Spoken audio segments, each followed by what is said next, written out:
शेर की नई कहानी। जंगल का नया राजा। एक घने जंगल में एक शक्तिशाली शेर रहता था जिसका नाम था रुद्र। रुद्र की दहाड़ से पूरा जंगल कांपता था। उसकी ताकत और साहस की कहानियां दूर दूर तक फैली थीं। लेकिन रुद्र अब बूढ़ा हो चला था और जंगल के जानवरों में ये चर्चा होने लगी कि नया राजा कौन होगा। एक दिन जंगल में एक युवा शेर आया जिसका नाम था वीर। वीर तेज तर्रार, चतुर और नन्हा, लेकिन नन्हा सा दिलेर था। उसने रुद्र को चुनौती दी कि वो जंगल का नया राजा बनना चाहता है। रुद्र ने हंसते हुए कहा, ताकत ही सब कुछ नहीं वीर। राजा वही बनता है जो जंगल की रक्षा कर सके और सभी का भरोसा जीत सके। रुद्र ने वीर के सामने 3 चुनौतियां रखीं।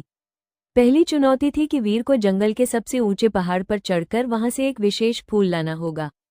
वीर ने हिम्मत दिखाई और खतरनाक रास्तों से गुजरते हुए फूल ले आया। दूसरी चुनौती थी जंगल के जानवरों को एकजुट करना। जंगल में एक भयानक सूखा पड़ रहा था और पानी की कमी से सभी परेशान थे।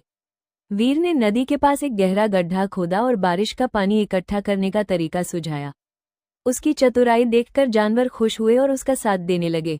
तीसरी और सबसे मुश्किल चुनौती थी एक भटके हुए बाघ को जंगल से बाहर निकालना, जो मासूम जानवरों पर हमला कर रहा था। वीर ने हिम्मत और चालाकी से बाघ को जंगल के बाहर भेज दिया, बिना किसी खून खराबे के।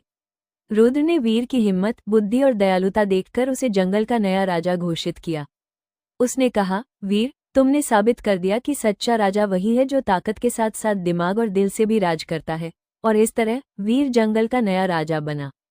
उसने रुद्र की सलाह को हमेशा याद रखा और जंगल में शांति और समृद्धि बनाए रखी।